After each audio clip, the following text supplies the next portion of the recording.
Welcome to One Place, Many Voices. I'm your host, Nanette Wiser of this series. This is a Pinellas County podcast that zooms in on our local slice of country to explore what it means to be a Pinellas County resident and how our community reflects the American story. It is powered by Heritage Village with the support from a Florida Humanities grant. And today I am interested so immensely in this because, of course, Radio St. Pete is where local music and community conversations live.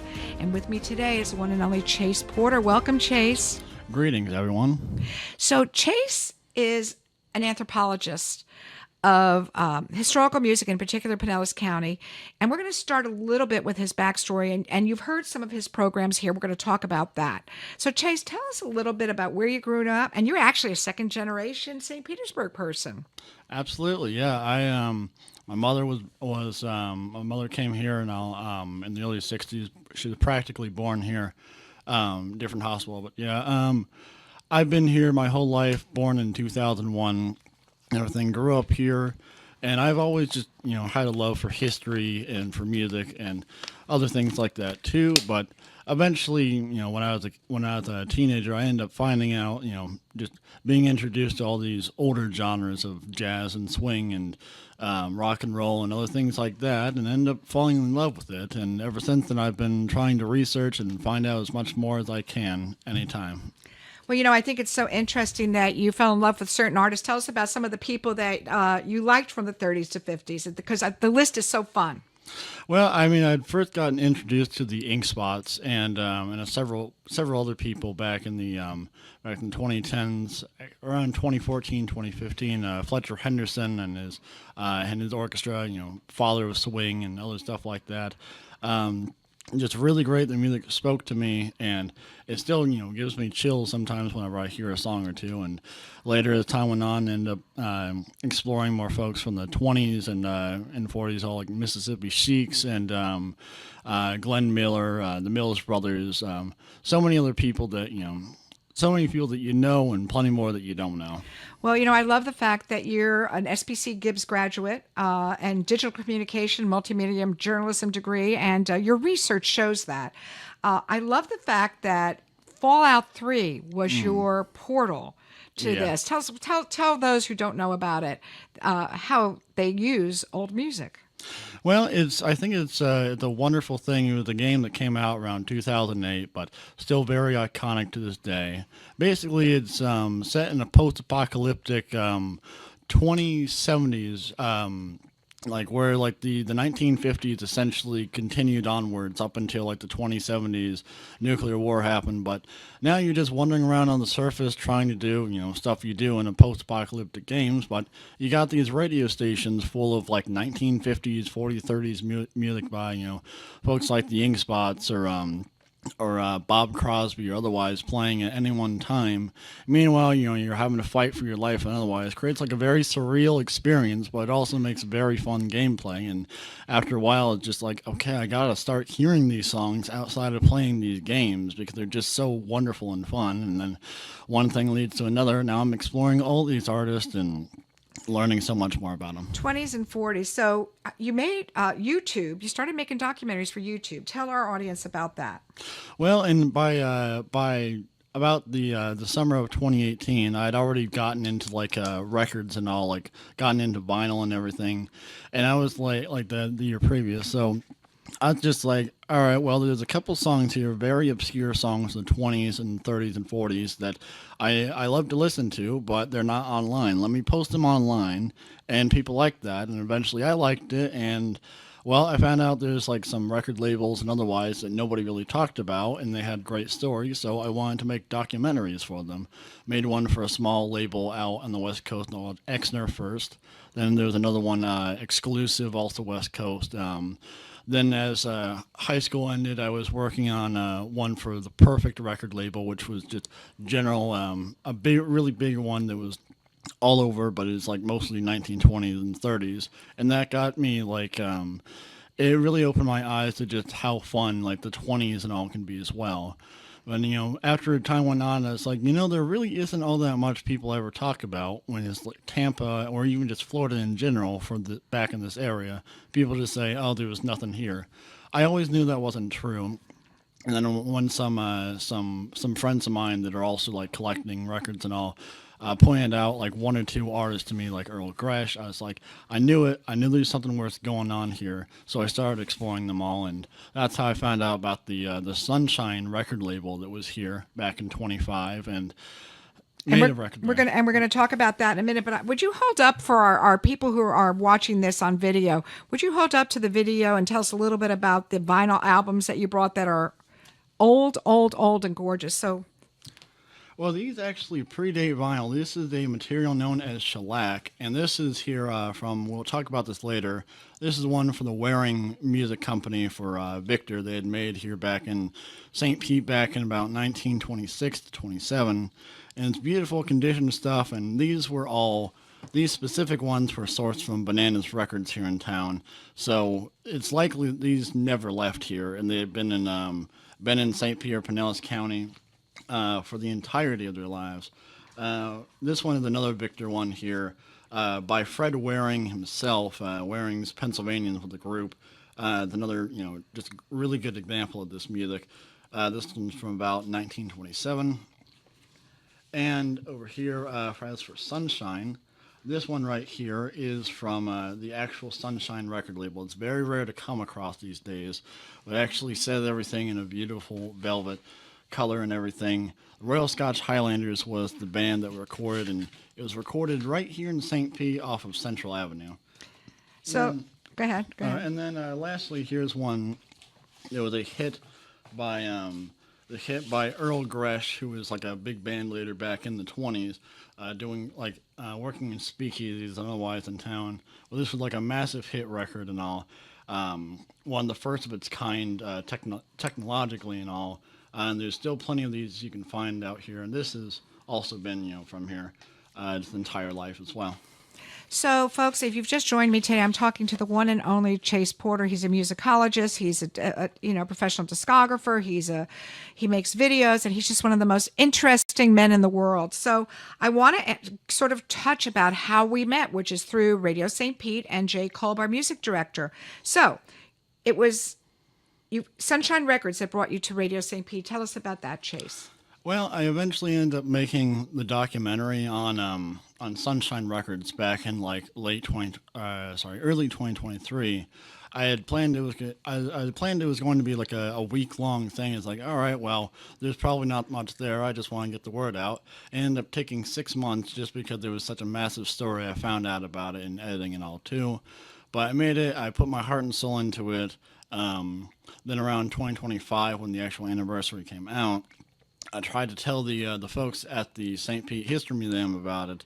They will be having you to talk, I'm sure, soon. I am really looking forward to that. Fingers crossed. So continue on, Chase. But they're like, all right, well, send us stuff that you have for it, and we'll put it up on Facebook, and we'll show your documentary around too.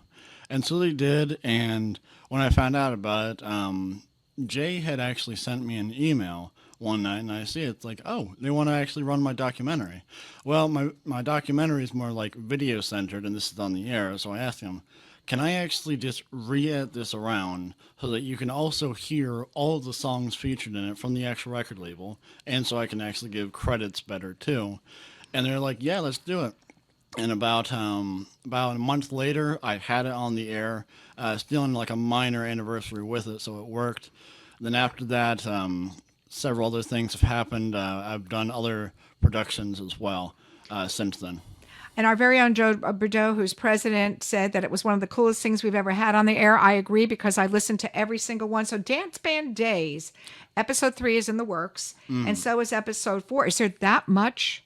There's that much to talk. Talk to me about that. Well, Danceband Days is it's just a program that I decided, like, well, people really need an eye-opener as to just how big of a place St. Pete was, or just Tampa Bay as a whole was, back in these days, back in the 20s, 30s, and 40s musically. There was a whole lot going on here. I often compare it to New Orleans back then, but unfortunately, New Orleans is the one that everybody knows about, and St. Pete is not even in the history books at all in that. And we had so many people down here that came from here, so many famous artists and all that that were down here a lot. It was like every other day, every other night, there was always someone playing at the Coliseum, playing over WSUN or one of the other radio stations down here or otherwise. So I'm featuring that stuff and also talking about it too. And I'm really loving it. It's a labor of love, and each episode I focus on a different time period in it. It's mostly from the 20s up until the early 50s. So let's just break it down, take a tour of, let's travel in our Wayback Machine, Chase. Okay. Let's start first with the bands, and I'm going to talk about the venues. So local St. Pete area bands and singers, let's start with the Royal Scotch Highlanders. Tell us about that. Royal Scotch Highlanders, which is on this record here, they were a really big. They weren't. They weren't jazz or other things. Like their name implies, they were a Scotch Highlander band, and so they there's not really much of a way to describe it if you've not heard it. You just have to hear what it sounds like. But a lot of popular songs of the time just get worked into their music a lot. There's a lot of harmonica, brass instruments. These people were the same people. Like they had the leaders and several of the musicians originally came from John Philip Sousa's band, and so if you know like that sort of marching band type stuff, it's similar to that, but with a more Scottish flair. And so they were really popular here in St. Pete. They'd been, if I remember correctly, they started around 1918 here and stayed up until 1927 or so, just always making St. Petersburg their winter spot. I mean, they would travel over the world, but they'd always spent their winters here from like January until like July thereabouts. Now, we know Dunedin is sort of the Scottish Highlands. Did they perform up there or live up there? I know lots of the streets are named after Scottish. Is there any association there? And where did they play when they played here in town? When they played here in town, they played at the at Williams Park mostly. They used to have a band shell back then that was a lot different from the one that you see today. It was like a full-on, like half sphere sort of like actual band shell, and they'd have seats and all too. They'd always be booked out, and they'd print out their song list every day in the newspaper and everything.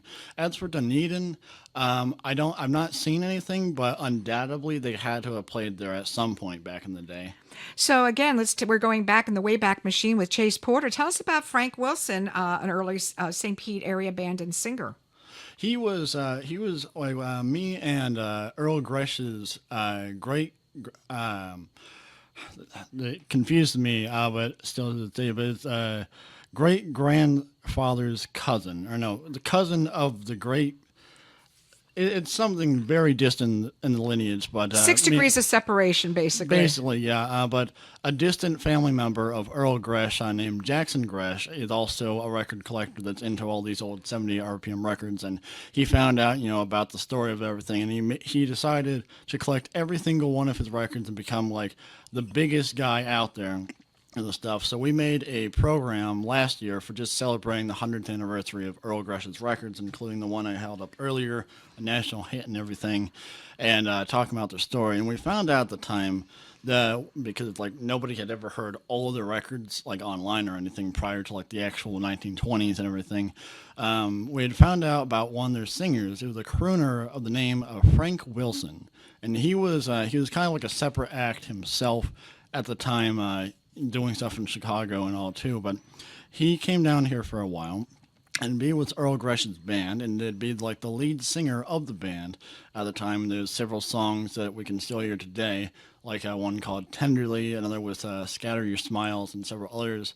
And later he ended up going on to join the nationally famous Gene Goldket's orchestra as well, which is a big jazz band later in the 20s as well. And so I will definitely feature some of his work later. I've not gotten to it on Danceband Days yet, but I'm waiting.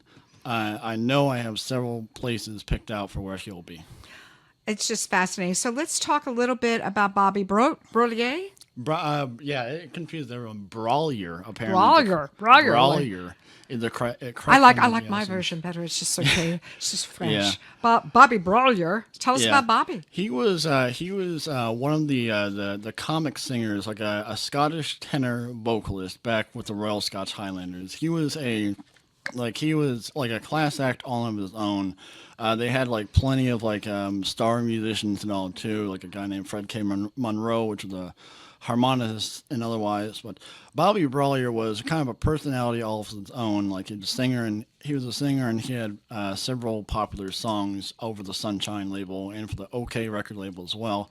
Um, with the band, and it's still very nice to hear him every now and then, if you come across these old records and all. But he also ended up, later in 1925, he left the Royal Scotch Highlanders with a beat cop around St. Pete for a little while. Caught some big crooks at the time, bootleggers, those things like that.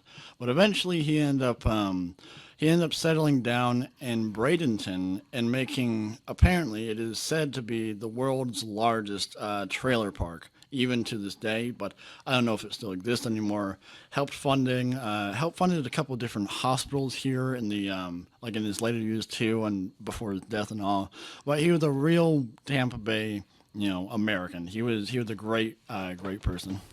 The music of America is this music. And Chase, it's just amazing that I'm sitting here and my mouth is dropped, folks, because the things are just, it's lost history. And we are bringing history alive in this America 251 Place Many Voices. Chase, there was a lot of music 1890s to 1910, but everything really took off in the 20s with the land and tourism booms. Tell us about let's start with some of the venues, the Coliseum. Coliseum built in about like November of 1924, and it was just recently celebrated its 100th anniversary back in 2024. I believe I was there for that one. It was a good show, but like, yeah, the venue was just like one of the top places overall in the area. There were several other coliseums, like just like it was a branch name that was across the state and all too. But this one really was like the premier dancing place. Like they'd have daily dancing, like with different bands and orchestras coming down. And then they would also have different events happening every now and then too, such as radio programs would be broadcasted Like live with these W bands. Sun? WSUN, yeah. WMTB. Sorry, no. There's tons of different call signs that it worked for, but Wow. did national, like millions of people could be listening to this stuff nightly. Things like that happen all over the place. There'd be different bands. Everyone you can possibly think of from the big band era played there, except for Glenn Mailer, only because he died beforehand in action during World War II. Wonderful. And the Playhouse Theater, where was that located? Playhouse Theater, it's still here today, but it's very shuttered. It's don't have the exact address, but it's off of 19th and somewhere downtown. There's some overpasses nearby. Right So I near think it's near where Haslam's. Lolita's is. It's next to Lolita's. I think so. Yeah, that sounds familiar. And Haslam's is like a block or two away. There was a Marilyn Monroe mural on it for some time, Yeah, but that not sounds anymore. right. Yeah. Yeah, it was several different places, but it was originally called the Playhouse Theater, and it's got back its original name again in recent times before it was shuttered. But it had like it was like a big venue space there. They'd have like movies there sometimes too. Vaudeville acts would come across all the time.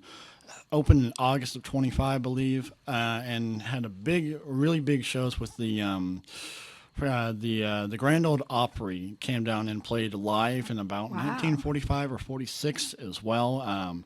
If we can ever get our hands on that stuff, the audio, I'm sure the Grand Ole Opry has a big archive of that stuff. We could possibly hear that at some point later on Danceband Days, or even on a special in the future, I hope. And Danceband Days is on the YouTube channel, correct? Yeah, on my YouTube channel, I posted because, licensing and otherwise doesn't allow Sunshine 96.7 to archive it, since there's still a lot of copyrighted music from that era. And how do we find you on your YouTube channels? Is it called C Porter? Or? It just C space Porter, Porter, and it is on YouTube. It's the first result that comes up these days, aside from some Cole Porter songs.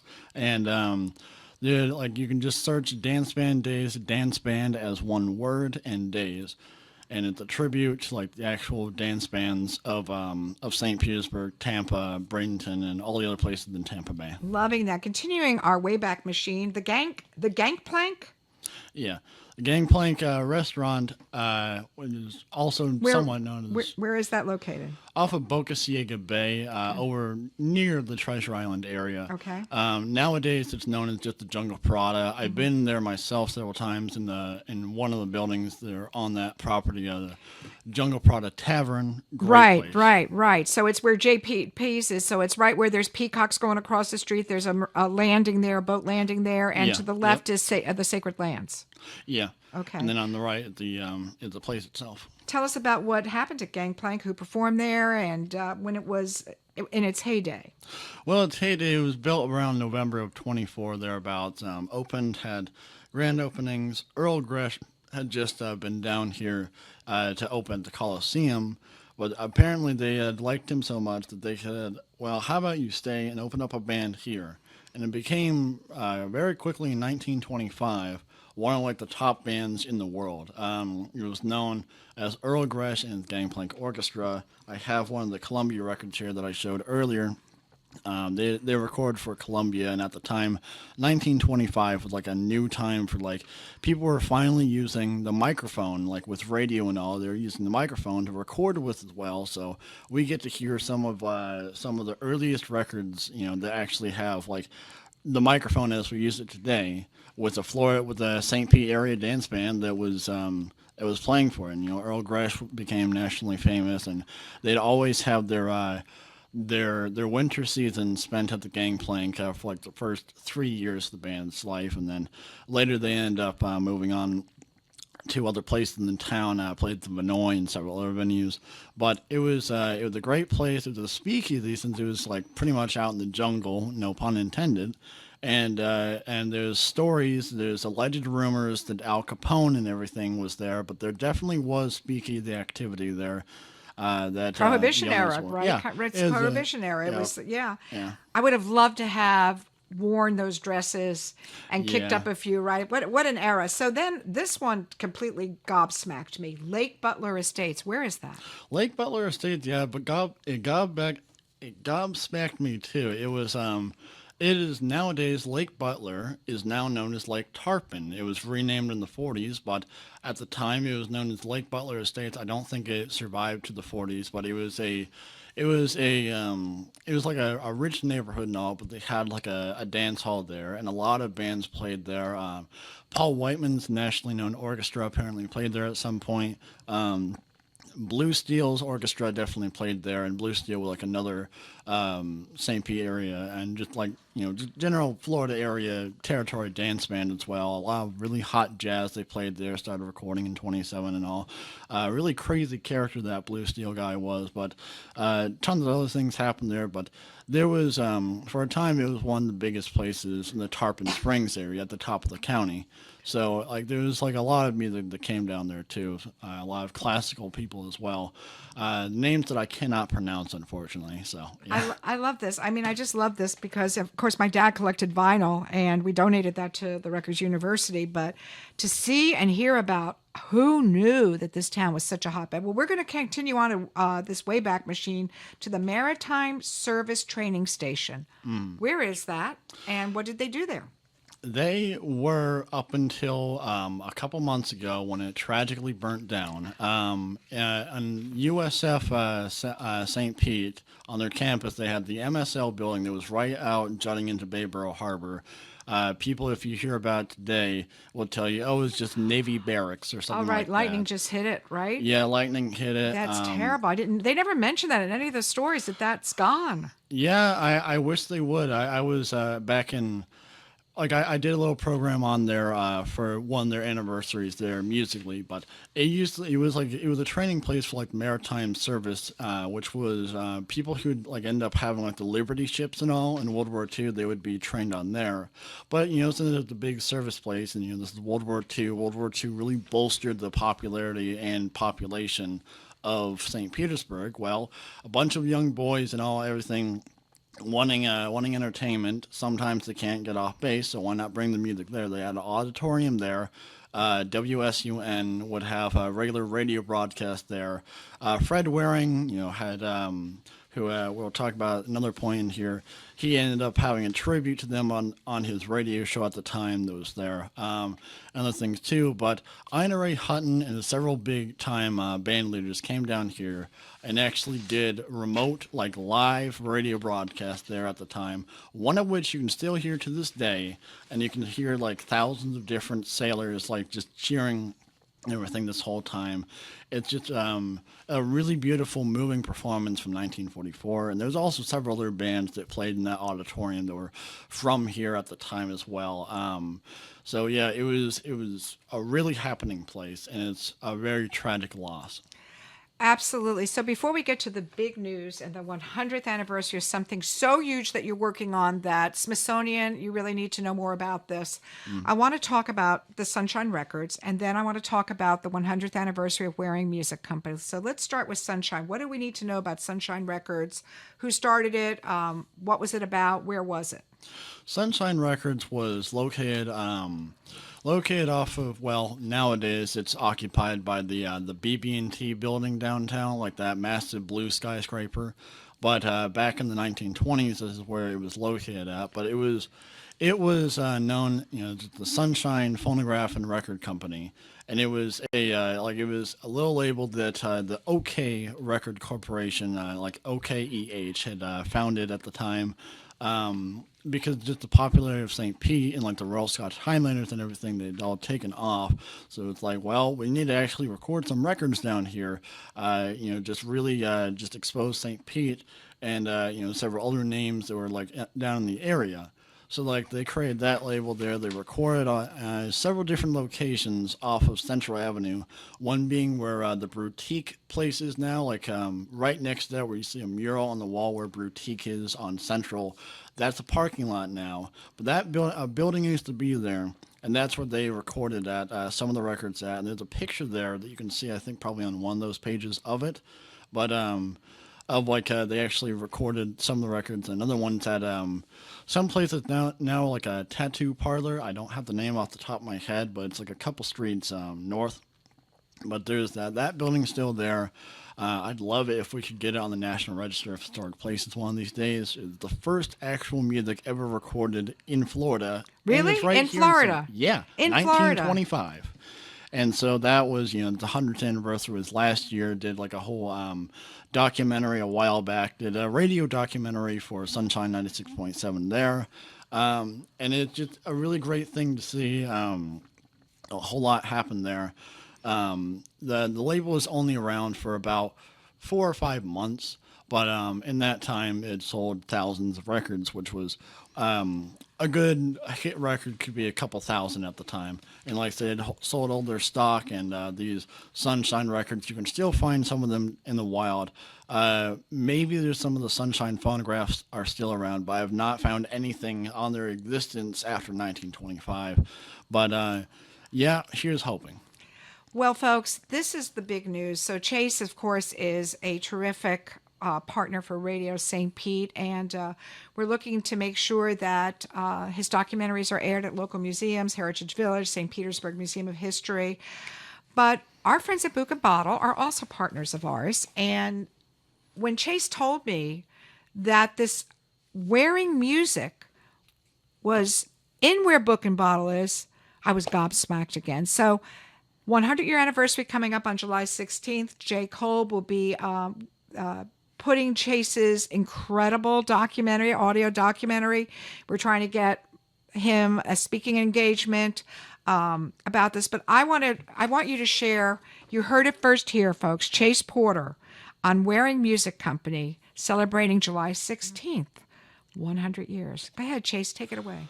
Well, the Wearing Music Company was essentially a record store, like the first of its kind, really, that was founded 100 years ago back in 1926 off of, I get the numbers confused. It's 6th, or is it? Sixth Avenue Avenue is where and Book and First Bottle Street. is. Yeah, it's on the corner there, that massive building that has the Book and Bottle and several other businesses there. Yeah, so it's there. 6th and First. And First, that's right. Yeah, it's there. First Street and 6th Avenue, I think that's what it is. Yeah, and so this place, this massive building here that, nowadays they've broken it up into like several different like, spaces for different venues and all. But this storefront was built first back in 1926 by Fred Waring himself. Waring was the leader of one of the biggest bands in the land at the time, Waring's Pennsylvanians, with a massive college-centered jazz band. They had like nationally known hit songs like Collegiate or Rose-Colored Glasses or other things like that. Just songs that you still know about today. And like Ice Cream, You Scream, We All Scream for Ice Cream, that, song that we all know as kids and everything. He recorded that originally into the massive hit, but that was later. But that, just the Waring Music Company was right here in town, and it was a Victor record store because it's like Victor, the people behind his master's voice and everything else like that. They were the label that Fred Waring was signed for, so they'd seen, and Fred Waring himself had come down, and he's like absolutely fell in love with St. Petersburg. So they're like, okay, we have to make this like right here. They made this record store, and not only was it just a record store, I mean, it also sold like, pianos and instruments and all too, but it also was a community hub there. There was lots of different community events that would happen there. Different star singers would come down, and violinists and all, like nationally known, like classical and like concert names and everything, like would come down, like operatic. Amelita Galli-Curci was one that I can pull off the top of my hat, that came down here and all, but they would all sing, and they would sing or like play or otherwise inside there, and people would pack the place, and like so you'd have people. How big like, was it? How many could they put in there? I would reckon probably about 100 or so different people, since it's like a store. But it's like, people would be packed outside, like, and this would be at nighttime and all, like, so people would be packed sitting on the green benches outside and everything, trying to hear this stuff. There was many great artists that came there, and like a lot of the different jazz bands, the dance band that would come by the Coliseum. If they were Victor artists, they would stop by, do record signings and all too. And these new records that would come in, these new Victor records would play over local radio stations as well. And they would stay at the Princess Martha and Hotel Alexandra, and it was as lavishly decorated as the Princess Martha. So let me just read some of the names that you told me: Jan Garber, Blue Steel, Jean Coquette, Bix Beiderbecke, yeah. Jimmy and Tommy Dorsey, Joe Venuti, Eddie Lang, and all the Warings Pennsylvanians. Just the fact that he called them the Pennsylvanians is just so, as we look at America 250 and Declaration of Independence, it's really an incredible thing. So what happened to Waring Music Company?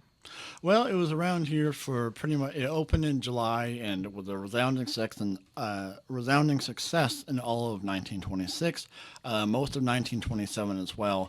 Several big hit records debuted there, such as "Babyface," that we all know of today. "Babyface" Really? by Jan Garber and his band. I actually have this record here. Like an original copy of it in this stack here. But this one, the entire radio program that I'm putting on for them will have all of the original 78 records that were right here, sourced locally in St. Pete, that will be playing on it to make it extra special there as another aspect of it. But like, yeah, there's plenty of like Victor records you can find today that more than likely came from that place. And then so like 1927 came by. For the most part, it was a good time. There was like a lot of success from it, but eventually, one thing or another happened, probably due to like the land boom turning into a bust, the hurricanes and other factors that led to like America starting to become more poor and everything. Not Great Depression, but on the start there. Kind of like today. Yep. Fred Waring ended up going bankrupt, and so the Waring Music Company went bankrupt as well. And closed down about November or December of 1927, auctioning off everything by early 1928, and another company opened up in its place right afterwards, and so on and so on. So, it's so sad because Petrushka, the restaurant, had Yeah. its own quartet. I mean, it was really just quite elegant and sophisticated down Yeah. here, right? Yeah. I wonder if Babe Ruth ever came to any of this. If he was down here in 26 and 27, I'm sure he stopped by. Yeah, the Petrushka restaurant, I forgot. They had a restaurant that was right in there. Probably, maybe right where the Book and Bottle is now in there. Who knows? But that's where it was. You know, it had like very sophisticated, high class restaurant. People would go there all the time, like, social meetings and all the time. And autographs. And so, I just think it's wonderful. Tell us, let's share a little bit about your collecting fervor. Banana Records, of course. We're going to have the owner of Banana Records is coming in with Deb Carson to talk about the history of Banana Records. Talk a little bit about how you've sourced this, how you've gotten these albums. Share with us if you're passionate about this. Share a little bit about your collecting. Well, like it all started back in 2017. I was, just, as a kid trying, like I'd already been somewhat into this music. I was like writing a little fiction book at the time. And it's like, well, let's see, Hemingway always says, write what you know. So let's actually get something here. Like, let's see what this whole vinyl thing is about. Let's get into that. So I, went to Bananas Records, got a couple records, but it's like, all right, well, vinyl is interesting, but what about these shellac 78s from like forever ago? These seem more my speed, both literally and also just like it's much older and everything, like more fragile. You have to take better care. It's like, this is what I wanted to do with my free time. So I'd go to Bananas and on. Since 78s, by and large, are very cheap because there's like the market that are for them are usually only for like really rare ones. So the majority of records from like these 78s from like the 20s, 30s, 40s, 10s, whatever other period, they're very cheap. So you can like buy them for pennies on the dollars, dime a piece, or dollar for one of them or otherwise. So you can pretty easy to amass a big collection, and also just get a bunch of very unique stuff that like one of a kind, home recorded stuff by different big stars and everything. Well, we cannot wait. Folks, we'll put the date. I believe that Jay Kolb said it's going to run July 16th on Radio St. Pete. If you haven't listened to Chase's previous incredible music documentaries, I'm going to tell you, today is just a wonderful experience sitting here talking with you. We're going to talk again on another episode down the way. So again, tell people how they can find you on YouTube. You can find me on YouTube at C Porter, C space Porter, just like Cole Porter, but without Cole, just C Porter. On there, it's First Result, and you can look for Danceband Days, my radio show just about St. Petersburg, Tampa, and otherwise dance bands from back in the 20s, 30s, 40s, 50s, and it'll be like the First Result. It's dance band at the first word, days at the second word, and yeah, hope you listen. Listen, folks, I'm your series host, Nanette Wiser. This has been One Place, Many Voices. We've been talking with Chase Porter about Pinellas County, about the history of music, things we did not know. We did not know that the Sunshine Record Company was the first recording in Florida company. So, you can listen anytime, anywhere to all these podcasts on Radio St. Pete as we bring Pinellas County history to life through conversations with people like Chase Porter and about the places and stories that define us. And I really feel that this defines Sunshine 96.7 FM because we are where local music lives. The One Place, Many Voices podcast is inspired by Smithsonian Museum's Many Voices, One Nation exhibit coming to Heritage Village. This summer, you can help us celebrate America 250, Heritage Village 50th anniversary at our All-American Bash on July 11th from 11 to 3 p.m. But meantime, folks, I just want to encourage you to do what Chase does. Find a passion, explore it, make history come alive. Chase, thank you so much for being here with us. Absolutely.